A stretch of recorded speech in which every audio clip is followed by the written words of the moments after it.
parti au pouvoir et le CNRD? Il y a quand même un bras de fer. Maintenant, est-ce que c'est entre l'ancien parti au pouvoir et le CNRD ou c'est entre le CNRD et une certaine composante de ce parti-là?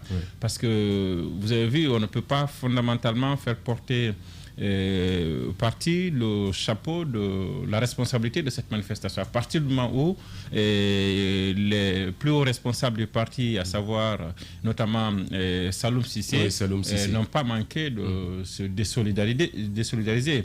Dans ce cas, est-ce que il faut dire que c'est le RPZ qui croise ainsi le fer avec le CNRD ou des militants, des sympathisants d'Alpha Condé qui décident ainsi d'enclencher, parce que c'est de ça qu'il s'agit, le bras de fer. Ça a été comme le premier accrochage violent. Jusque-là, c'était dans les discours, c'était dans les propos, c'était dans les appels. Mais à partir d'hier, il y a eu ce premier accrochage violent. Maintenant, moi, mon problème avec ça, c'est que vous avez vu la ligne tracée du parti, en tout cas la ligne que nous connaissons tous, c'est celle qui consiste à ne pas faire de manifestation pour demander la libération d'Alpha Condé. C'est celle qui consiste à faire des déclarations et le parti allait même jusqu'à demander aux autorités de leur permettre de rencontrer le président, ce qui n'a pas été fait.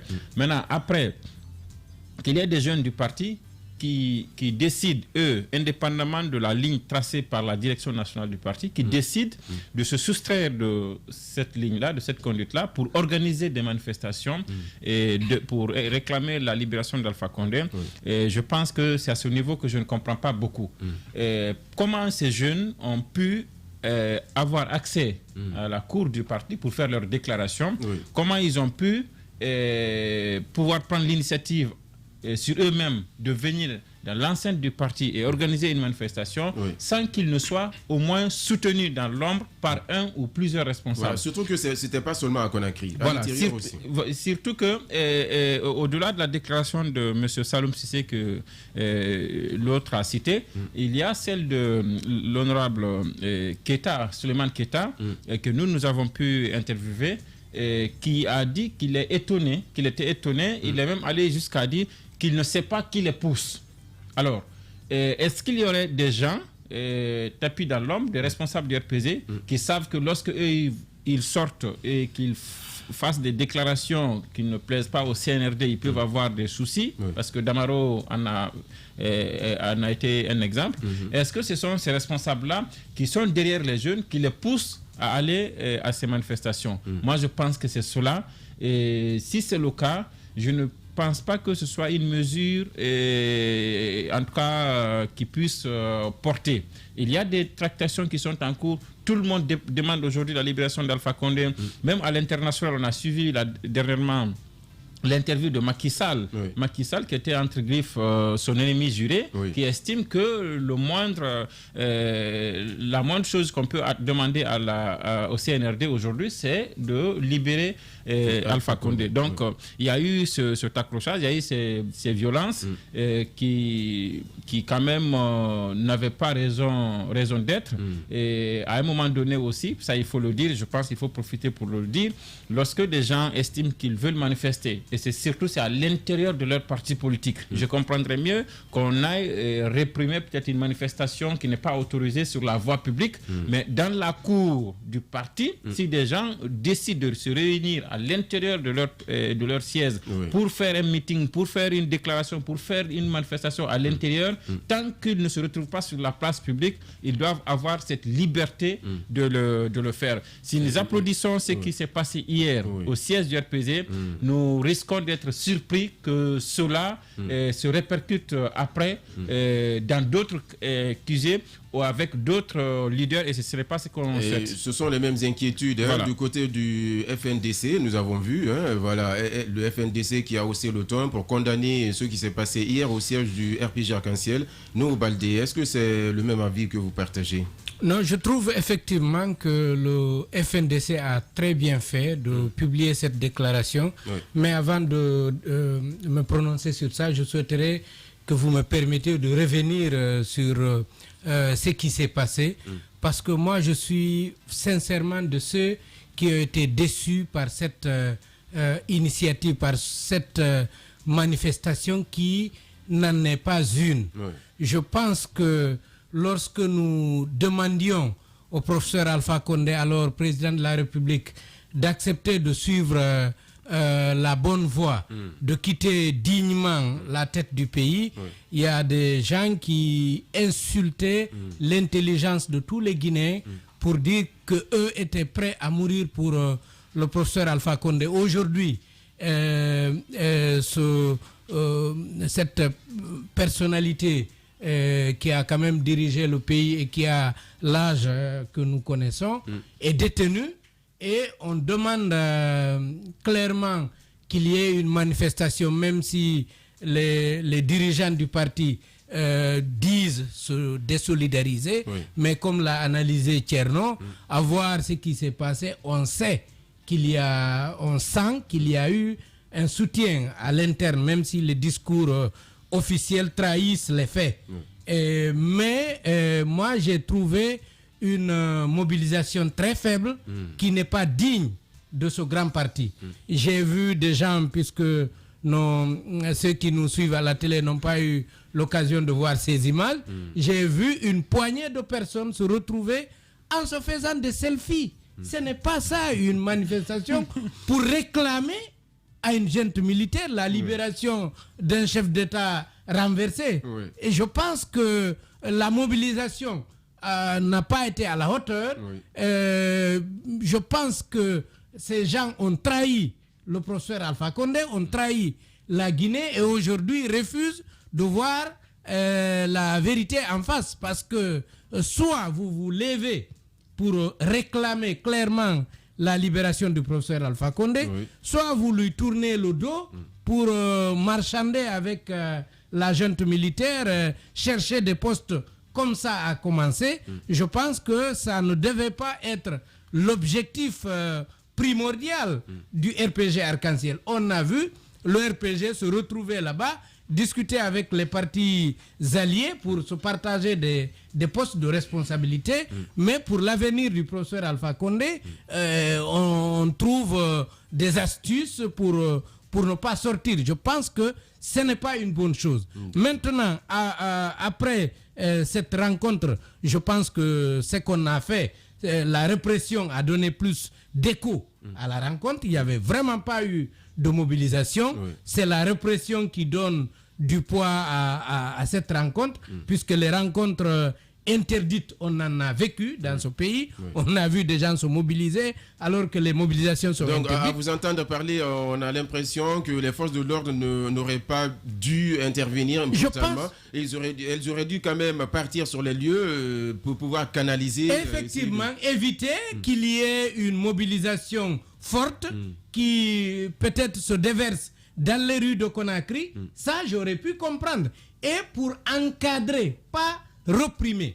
Moi, je suis de ceux qui dénoncent avec vigueur cette répression qui n'est pas à accepter dans un pays normal. Et c'est pourquoi vous avez d'ailleurs applaudi le 5 septembre, vous avez applaudi lorsqu'il y a eu ce coup d'État. Absolument. Et je trouve que le FNDC a bien fait de publier très tôt une déclaration pour dénoncer cette répression. Et je trouve que les autres structures qui prétendent défendre les droits humains en République de Guinée auraient dû emboîter le pas au FNDC. Et ce n'est pas bien ce qui s'est passé, ce n'est pas du tout à encourager. D'accord, ce n'est pas bien à encourager. Lansana Camara, nous avons vu hier au siège du RPG Arc-en-Ciel une intervention des forces de l'ordre et de sécurité qui est condamnée par un certain nombre de responsables de ce pays. Oui, mais moi je voudrais dire quand même qu'on ne doit pas trop oublier très vite tout ce qui s'est passé dans ce pays. On encadre une manifestation que lorsque cette manifestation est autorisée. C'est si la loi, n'est-ce pas, de la localité, la loi du pays de façon générale, autorise une manifestation, que la manifestation doit être encadrée et pour ne pas que ça déborde. C'est important de préciser qu'il n'y a pas eu de manifestation. Il y a eu une rencontre au siège du parti politique. De toutes les façons, il se trouve que justement, dans la foulée, on parle de manifestations pour la libération du président. C'est ce qu'on a dit. On n'a pas dit réunion. Voilà. Et ça, c'est un deuxièmement. Il se trouve que les responsables qui sont à la tête de ce parti se sont prononcés très tôt pour dire on n'est pas informés, nous ne sommes pas impliqués, nous ne savons même pas qu'il y avait cela. Donc, à partir de cet instant-là, vous ne pouvez pas demander à l'État d'être ceci ou cela, de rester. Si vous le faites, ça veut dire que c'est un départ pour encourager l'anarchie. Vous savez qu'on a toujours été contre cela dans ce pays-là. Il se trouve que hier, ce parti qui était au pouvoir a été celui-là qui a toujours demandé à l'État d'intervenir lorsque certains partis sortaient à l'époque pour dire nous voulons faire des manifestations. Et on est parti jusqu'à fermer les sièges des partis politiques à cause de cela. Parce qu'on a dit s'ils sortent dans la rue, c'est parce qu'ils se retrouvent quelque part pour décider. Alors à partir de l'instant, personne n'aura accès à ce siège-là. Ce qui n'est pas normal. Non, attendez. C'est important de noter je suis d'accord, mais cette position est anormale et c'est ce qui fait que le coup d'État a été salué par la majorité de ceux qui ont estimé que la gouvernance Alpha Condé n'était pas démocratique. Maintenant, si hier c'était anormal, on ne doit pas répéter les mêmes fautes. Moi, je voudrais qu'on revienne un peu. En fait, si vous voulez accepter que je dise, je voudrais qu'on fasse désormais la politique autrement. Ce parti aujourd'hui, je vais parler du RPG Arc-en-Ciel. D'abord, j'ai noté dans mon carnet, et quelqu'un l'a dit, je crois, quelle était l'opportunité. Parce que vous n'allez pas me dire que c'est simplement pour demander la libération du professeur Alpha Condé que ces jeunes-là voulaient sortir. D'autant plus que la décision n'émane même pas de bureau politique. C'est important, ça relance le débat sur la libération d'Alpha Condé. On n'aurait pas parlé de ça aujourd'hui. Ça ne faisait plus débat dans la société. Nous, si je pouvais me poser une question, c'est celle de savoir, entre ceux-là qui sont sortis, je ne sais pas si c'est des jeunes, je ne voudrais même pas les cadrer, je dis, entre ceux-là qui sont sortis, et toute cette base militante du RPG, en plus des têtes, donc je vais parler du bureau politique, donc entre ceux qui sont sortis et toute cette autre partie, qui est-ce qui a le souci aujourd'hui de la libération du professeur Alpha Condé? Vous n'allez pas me dire que c'est simplement ce groupe de personnes dans toute la Guinée. Alors moi je voudrais vous dire, non, écoutez, ça nous permet quand même de faire le débat. Aujourd'hui, la libération d'Alpha Condé... Attendez, il se trouve qu'aujourd'hui, Kerno l'a rappelé, c'est important, cette libération, si on peut la dire ainsi, préoccupe tout un chacun.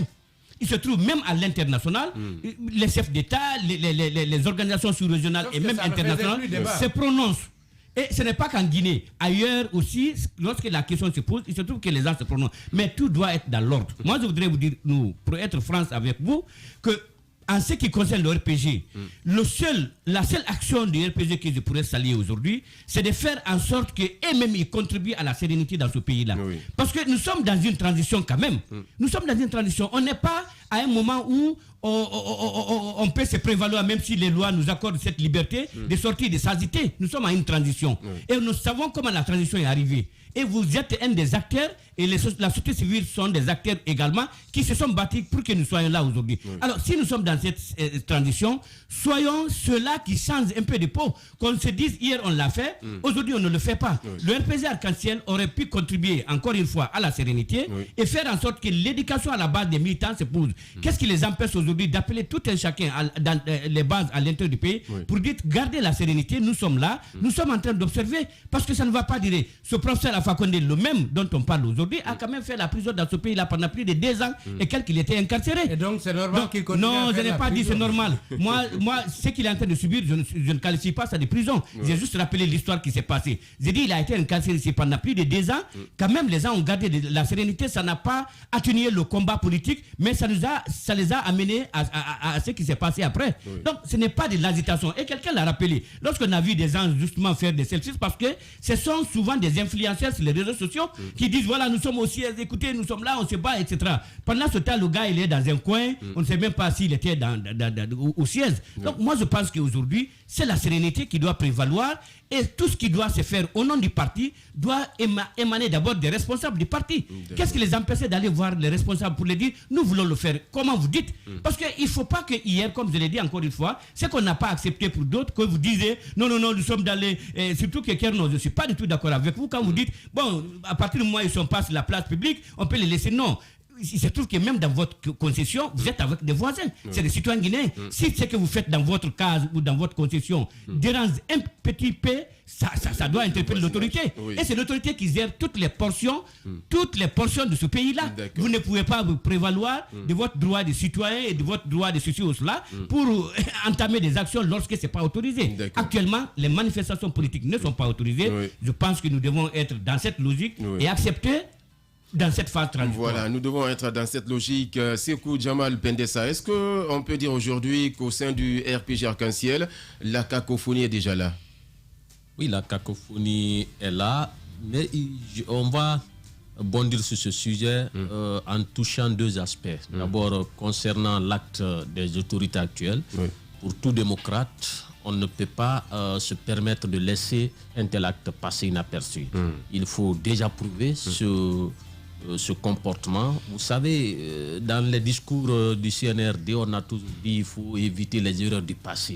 Parmi les erreurs du passé, justement, c'était d'empêcher les gens d'exercer, de jouir de leur liberté.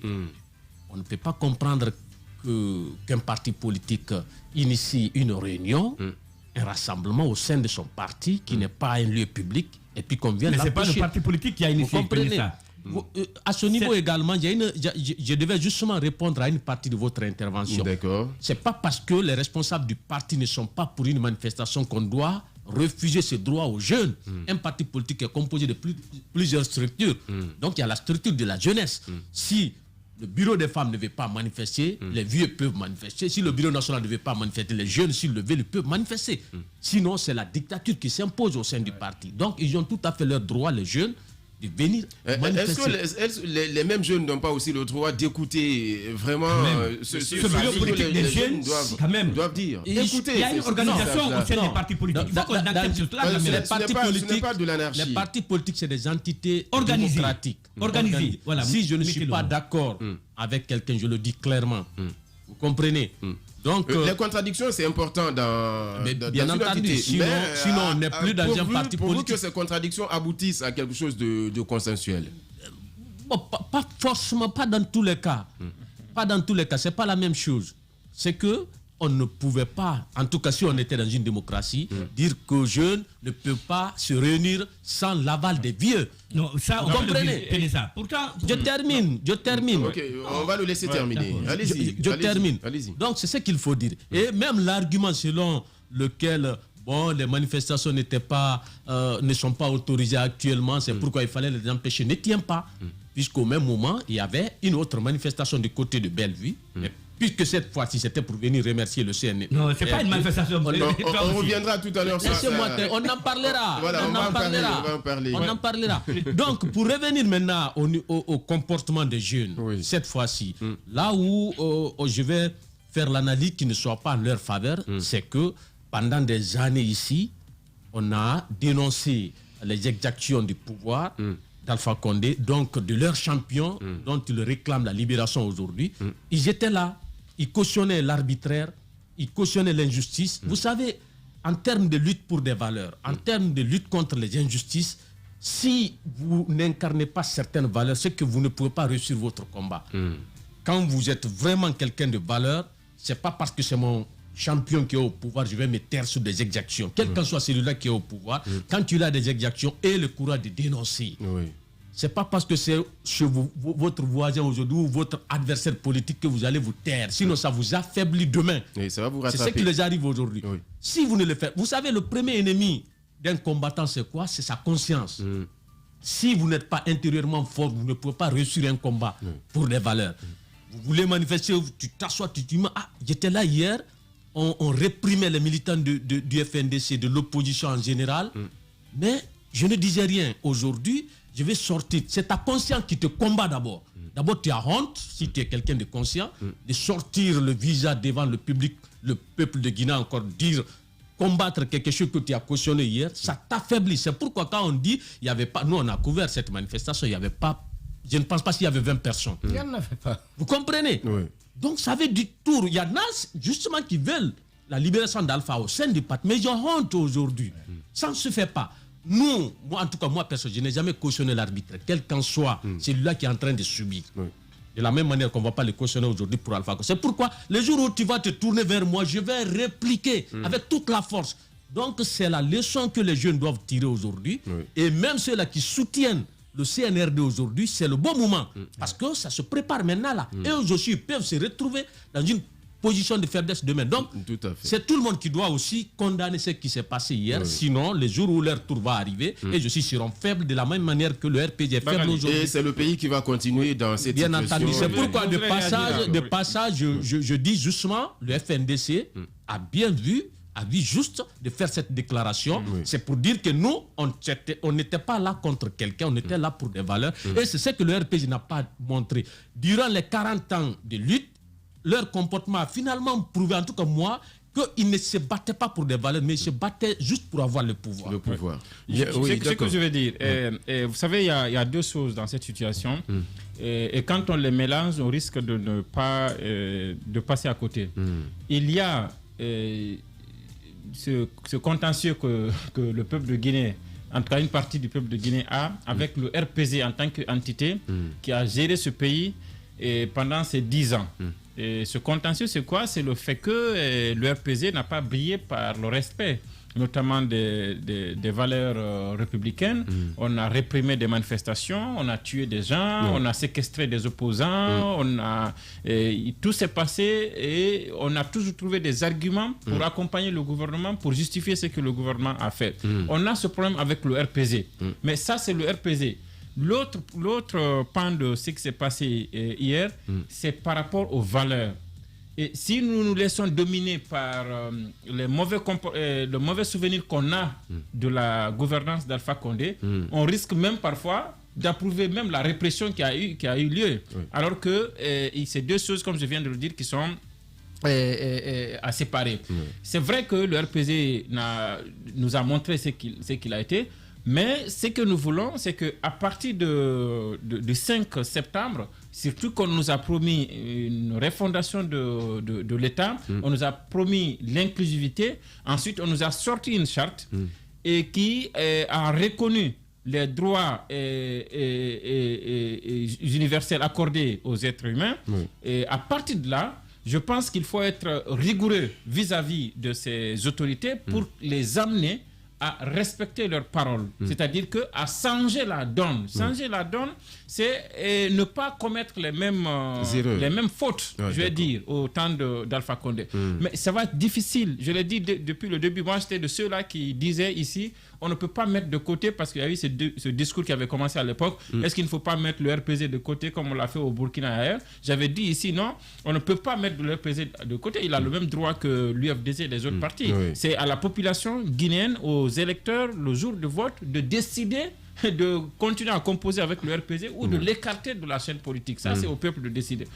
Je suis aussi de ceux qui estiment que lorsqu'on parle de refondation de l'État, ce n'est pas la terre qu'il faut renverser. C'est les comportements qui étaient là qu'il faut changer. Et ça va être difficile. Parce qu'il faut qu'on se dise la vérité. Ceux-là qui sont aujourd'hui à la tête du pays, mais c'était des éléments de l'appareil répressif. Tout à fait. Et vous savez, même le président de la transition lui-même a été cité ici dans des situations pas honorables. Bala Samoura, il était quand même, c'était le patron de la gendarmerie à Conakry. Et ce sont ces gendarmes-là qui étaient aussi devant le siège du RPZ hier. Donc ça va être difficile dans ces conditions-là. Vous-même qui étiez hier accusé d'être l'appareil par lequel on réprimait la population, c'est vous qui avez encore le pouvoir et vous recommencez les mêmes comportements. Il y a des observateurs qui disent que le pouvoir, ce n'est pas la personne en tant que telle, mais c'est le système. Oui, mais sauf que Bala Samoura nous a prouvé le contraire. Il nous a prouvé qu'il reste le Bala Samoura qui était dans les mains d'Alpha Condé comme instrument de répression de la population. C'est ce qu'il a montré. Sinon, une manifestation, elle est interdite. Parce que l'autre chose qui risque de se passer, les gens vont dire, écoutez, quand Ibrahima Diallo et Sékou Koundouno sont revenus, il y a eu une manifestation, qu'est-ce qu'on a fait? On a juste fait un communiqué pour attirer l'attention des gens, pour dire, attention, c'est interdit. C'est ce qui a été fait, mais on n'est pas allé réprimer cette manifestation. Alors le RPZ demande, pas même le RPZ, une partie de la jeunesse demande à aller au siège. Non, j'ai pas dit. On n'a pas vu une lettre. Une précision importante. Si vous faites un rassemblement au sein de votre parti, vous n'avez pas besoin de demande. Il n'y a pas de lettre à adresser. On n'a pas dit d'avoir l'autorisation, mais on a toujours dit vous adressez. Non. Attends, quand même. Mais c'est plus à dire commune quand même. Ce qui est clair, c'est que les manifestations sont interdites. Oui, mais quand je dis sinon chaque semaine, tous les week-ends, il y avait des assemblées générales au sein de parti. On allait continuer à faire des ça. Manifestation et rassemblement, c'est pas la même chose. Et réunion, c'est pas la même chose. Réunion peut être dans le salon de mon ami. Même une réunion. Ça peut être dans le salon de mon ami. Même une réunion dans le salon, l'État peut avoir des arguments pour l'interdire. Oui. Ça, c'est autre chose. On rentre dans le droit administratif. Mais ce que je vous dis, quand je parle de demande, ce n'est pas demande qu'on adresse à la mairie. Je dis des jeunes ont appelé d'autres jeunes du parti pour dire venez, on va manifester à l'intérieur du parti. Quand ils le font, qu'est-ce qui aurait pu être l'attitude de la gendarmerie? C'est d'attendre que les gens finissent leur... Surtout que c'est 20 personnes. Est-ce que ça va... mais 20 personnes aujourd'hui, ça peut être 100 personnes demain. Je termine. Allez faire la présence pour pouvoir observer ce qui se passe. Acceptez que je termine, Lansana. Donc, qu'est-ce qui aurait pu être la démarche? On aurait pu laisser les gens tenir leur manifestation à l'intérieur et après, si on a des reproches par rapport à l'organisation de cette manifestation, on appelle les leaders, les organisateurs. Ça aurait été une nouvelle, ça aurait été une refondation dans ce côté-là. Mais ce qui s'est passé hier, c'est ce qui s'est passé avant. C'est ce qui s'est passé à l'UFDG, c'est ce qui s'est passé aux alentours du domicile de Céline Dallé. Donc là, on nous prouve ce premier geste, ce premier contact entre la gendarmerie et les militants du RPG nous montre que le comportement de notre gendarmerie, de nos forces, de nos services de maintien de l'ordre, en tout cas pour le moment, ça n'a pas changé. Et moi, je suis pessimiste parce que c'est le même Bala Samoura, je l'ai rappelé, je le dis, c'est pas un débat de personne, mais il faut oser dire les choses telles qu'elles sont. Bala Samoura était le patron de la gendarmerie à Conakry. Et la répression qu'il a eu à Conakry, il ne peut pas être totalement innocent. Et lorsque c'est le même, et il commence les mêmes comportements qu'on a dénoncés hier, il faut avoir le courage de lui dire qu'il doit changer. C'est pas nous qui l'avons nommé là où il est, on ne peut pas l'enlever. Il y a quelqu'un qui l'a nommé. Mais s'il le maintient à ce poste-là, il faudrait qu'il change ses habitudes, qu'il sache qu'on n'est plus dans le système qu'ils ont contribué à nourrir et à maintenir, qui est le système d'Alpha Condé, et qu'on veut une refondation telle que cela a été promis par le président de la transition. Ce n'est pas normal. Et ça doit être dénoncé maintenant que des jeunes à l'intérieur d'un parti décident de ne pas se soumettre à la ligne tracée par la direction du parti. Ça, c'est une rébellion à gérer à l'interne. À moins qu'on nous dise que ce sont les responsables du RPG, ayant entendu que des jeunes veulent manifester à l'intérieur, qui ont demandé à la gendarmerie, et comme ça se doit, de venir intervenir pour empêcher cette manifestation à l'intérieur. Si c'est le cas, en ce moment, les responsables du RPG doivent avoir le courage de dire c'est nous qui ne voulions pas de manifestation de ce nous, et c'est nous qui avons demandé à la gendarmerie de venir empêcher toute manifestation à l'intérieur de notre siège. Donc tout cela, ce sont des hypothèses, c'est à vérifier. Voilà, je voudrais juste placer un mot. Moi, je serais d'accord aujourd'hui avec mes collègues et tous qui pensent que ces droits à la liberté devraient être accordés, protégés. Je serais d'accord avec eux. Si jamais c'était la direction du bureau politique, du parti qui avait adressé, n'est-ce pas, une demande, je ne dis pas une autorisation, parce qu'on nous a dit aujourd'hui nous sommes avec la charte. C'est une lettre d'information. D'accord, une lettre d'information. Si cela avait été formulé, j'aurais pu comprendre.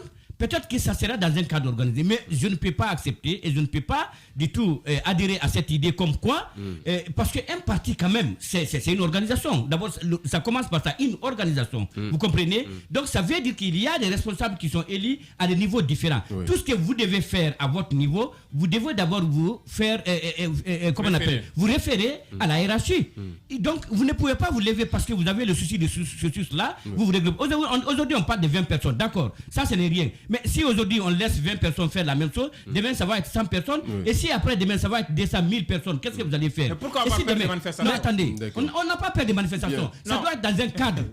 C'est ce que vous évoquez. Maintenant, par rapport à l'intervention des forces de l'ordre, moi je pense que vous êtes en train peut-être de faire du tort à Bala Samoura. Moi j'ai eu l'impression que pourtant, il y a eu une certaine qualification de cette répression, si les gens ont qualifié comme ça, par rapport à ce qui s'est passé. Non, écoutez. écoutez, en fait, il faut accepter à un moment donné que quand le contexte change, les gens doivent accompagner la dynamique. Vous et moi, aujourd'hui, nous devons faire en sorte que, comme je le disais tantôt dans mes propos, qu'on fasse la politique autrement, qu'on agisse autrement. C'est très important. Il ne faudrait pas qu'on retombe encore dans la même chose. Parce que vous et moi, nous sommes prêts à dire aujourd'hui, non, laissez tout le monde. Si après demain, ça déborde. Tout le monde. Non, parce que on dit qu'on doit cesser de tirer du gaz lacrymogène.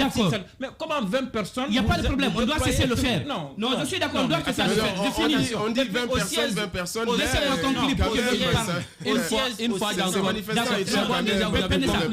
acceptez que je finisse, tu vas parler. On doit cesser de tirer les gaz, on doit cesser d'arrêter les gens, on doit cesser de faire tout ce qui est... De blesser, je suis d'accord. Mais on doit aussi cesser à ne pas respecter la loi. Et respecter la loi veut dire quoi? Tout ce que vous devez entreprendre en tant que citoyen, référez-vous. Et si c'est interdit par l'autorité qui est là aujourd'hui, acceptez de vous conformer. C'est très important. Parce que si vous ne le faites pas, vous poussez d'autres aussi à une certaine rébellion. Et finalement, l'anarchie, ça n'arrange personne. L'injustice peut être corrigée, mais l'anarchie n'arrange personne. D'accord. Avant de vous passer la parole, je voudrais demander à la régie au niveau de la télé de nous préparer le reportage sur le second sujet qui concerne la restitution des cases de Bellevue à la famille de Feu Ahmed Sékou Touré. Alors, je vous donne la parole. Encore une fois, c'est illégal, c'est anormal, ce n'est pas du tout acceptable et c'est cette répression qui a donné du poids à cette rencontre qui n'a pas mobilisé encore une fois 20 personnes. Et les rares qu'on a vus se faisaient des selfies, ça n'a pas de poids. Maintenant, je trouve encore une fois que c'est de la traîtrise. Les gens doivent se mobiliser parce que ce n'est pas normal. Vous savez très bien que je ne suis pas un militant d'Alpha Condé, mais ce n'est pas normal qu'on le détienne comme ça et de façon extrajudiciaire. La junte a la possibilité de confier le dossier à la justice, inculper Alpha Condé, comme cela a été fait au Soudan. Et quand le président sortant est inculpé, c'est la justice qui fait son boulot et on n'aurait pas enregistré une manifestation. Mais les autorités ont toujours fait comprendre que c'est une question de temps et on se rappelle très bien lorsqu'il y a eu une délégation de la CEDEAO ici à Conakry, le président Mamadi Doumbouya a dit qu'il n'est pas le ministre de la Justice. Au sein de son gouvernement, il y a un département qui est consacré à la justice, donc c'est à ce département-là de faire le travail. Mais pourquoi ne pas déjà ouvrir le dossier? Mais est-ce que ce n'est pas un processus qu'il faut respecter? C'est ce processus. Vous savez, justement, il faut d'abord l'enclencher. Vous savez, c'est très facile de dire qu'on est en train de faire. C'est comme ça qu'on est en retard par rapport à la mise en place du CNT. C'est comme ça qu'on est en retard par rapport au délai et de la transition. On est à 3 mois. Nul ne sait jusqu'à quand colonel Doumbouya et ceux qui l'accompagnent tiennent à rester eux aussi à la tête du pays, parce que c'est facile de dire que c'est le CNT, mais on sait que c'est eux qui ont décidé de venir faire un coup d'État et ils doivent avoir leur agenda, ils doivent avoir leur calendrier et on voit la représentativité prévue, parce qu'elle n'est toujours pas effective, des uns et des autres au niveau de ce CNT. Donc ça veut dire que c'est toujours la junte qui décide et on ne connaît même pas, on n'a aucune idée de la composition de la junte. Quand on nous annonçait que c'est l'ensemble des forces de défense et de sécurité, on voyait les bafouets autour de ceux qui étaient considérés comme étant membres de la junte et aujourd'hui ils sont écartés. Donc on ne sait même pas qui nous dirige. L'équipe dirigeante n'est pas connue, on n'a aucune visibilité sur la marche du pays. Tout ce qu'on nous dit dans ce sens-là, c'est le CNRD qui dirige. Et c'est qui le CNRD? Personne ne sait. Bien, alors cela nous amène à passer automatiquement au second sujet. Je rappelle juste Alain Sana Camara. Ce débat-là n'a pas encore... Qui est revenu sur plusieurs fois que les jeunes devaient avoir l'autorisation du bureau politique. On lui rappelle le principe de fronde au sein des partis. Il y a toujours des frondeurs. C'est reconnu. Si vous n'êtes pas d'accord avec la direction centrale, vous exprimez. Non, je voudrais ajouter, comme il l'a dit, qu'à l'UFDG, par exemple, vous vous souvenez, l'exil de Baouri, il y a des jeunes quand même qui ont été audacieux. Mamadou Bari, analyste financier qui est de l'UFDG, était de ceux qui avaient conçu une banderole pour venir au siège du parti, afficher et réclamer que le parti se lève et réclame le retour de Bahouri. Vers la fin, vous vous êtes rendu compte qu'il y avait un divorce entre Bahouri et les autres responsables du parti, parce qu'il a fini par être exclu. Donc, je suis en phase avec Pendessa. C'est normal d'accepter qu'il y ait des voix, disons, dissonantes au niveau des partis politiques. Alors, ça c'est bien lisé, et on va passer automatiquement au second sujet de cette émission au fil de la semaine. Et il s'agit de la restitution des cases de Bellevue, restitution faite par les autorités et particulièrement par le président de la transition Mamadi Doumbouya. Et ces cases de Bellevue ont été restituées à la famille de feu Ahmed Sékou Touré, le tout premier président de la République de Guinée indépendante, et c'était donc samedi, et la radio et la télévision Espace étaient au rendez-vous. Nous vous proposons ce reportage réalisé par Justin Leno.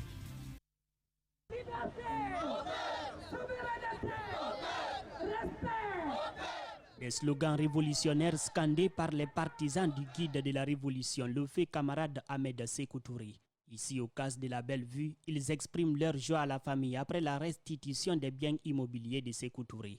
Le président Doumbouya, certes, on ne l'a pas dit officiellement, mais il s'était engagé auprès de la première dame, Adja André Touré, à restituer les biens de la famille, y compris à pouvoir prendre d'autres dispositions à l'égard de la famille afin de pouvoir le reconnaître par rapport au devoir que le président, au sacrifice que le président Ahmed Sékou Touré a consenti pour cette nation. Pendant une trentaine d'années, la famille du père de l'indépendance guinéenne a été privée de ses domaines par les régimes précédents. Au dire de Hadja André Touré, l'épouse de Sékou Touré, l'espace avait été acheté par son défunt mari avant même l'obtention de l'indépendance de la Guinée. À l'époque, c'était un dépotoir d'ordures qui avait servi à la culture du riz. Figurez-vous que c'est après que 37 ans que cette injustice à l'égard de la famille du président Ahmed Sékou Touré est en train d'être réparée. Pour nous, c'est une question de concordance entre le dire et le faire qui caractérise en réalité le sérieux d'un homme d'État. Ses partisans souhaitent que Mamadi Doumbouya achève ce qu'il a commencé. À date, Mohamed Touré, le fils de Sékou Touré, a besoin de liberté. Il est en détention aux États-Unis d'Amérique pour avoir maltraité une mineure. Nous donnons le temps au temps et nous penserons que le camarade Mohamed Touré, à travers l'appui des nouvelles autorités, pourra bientôt, avec son épouse, découvrir la totale liberté afin de rentrer de façon digne en République de Guinée. La famille Touré oublie donc tous ces moments de tristesse car cette décision des autorités militaires représente un profond soulagement.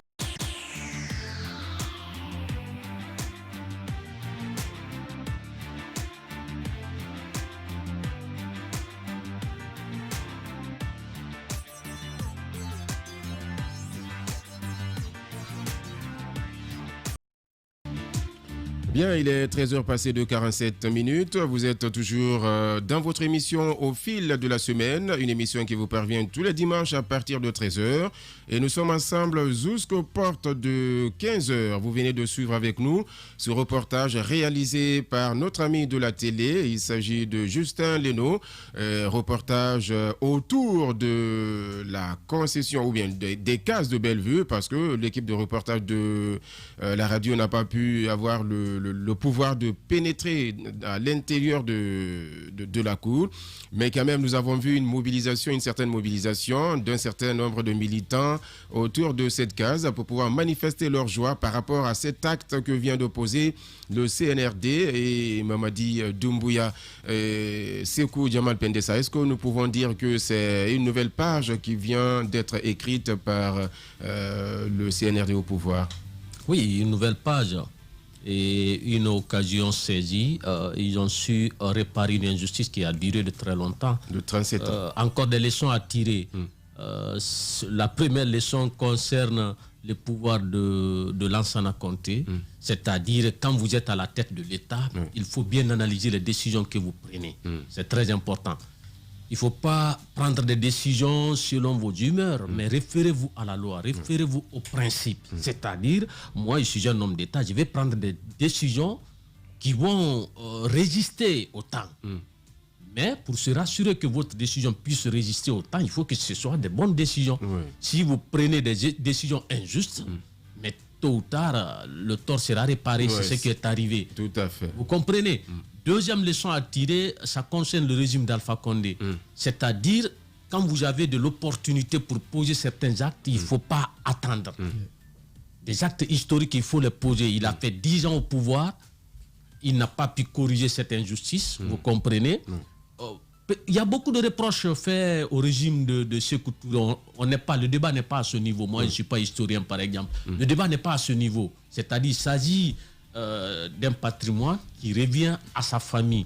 En tout cas, nous, on ne connaît pas beaucoup de domaines qui reviennent à Sékou Touré, sinon qu'à la Villa Sili, là où j'étais même pas plus tard que la semaine dernière. Voilà, et d'ailleurs, pour renchérir ce que vous dites, nous avons écouté également l'interview que la première dame, l'ancienne première dame a accordée à la presse. Oui. Et dans cette interview, elle fait comprendre que après la mort de Sékou Touré, ce qui est revenu à Mohamed Touré, son héritier, c'est seulement une chemise. Voilà, donc on a vu tout ça. Une dame que j'ai rencontrée d'ailleurs à plusieurs reprises, j'ai échangé avec elle sur d'autres sujets historiques. Oui.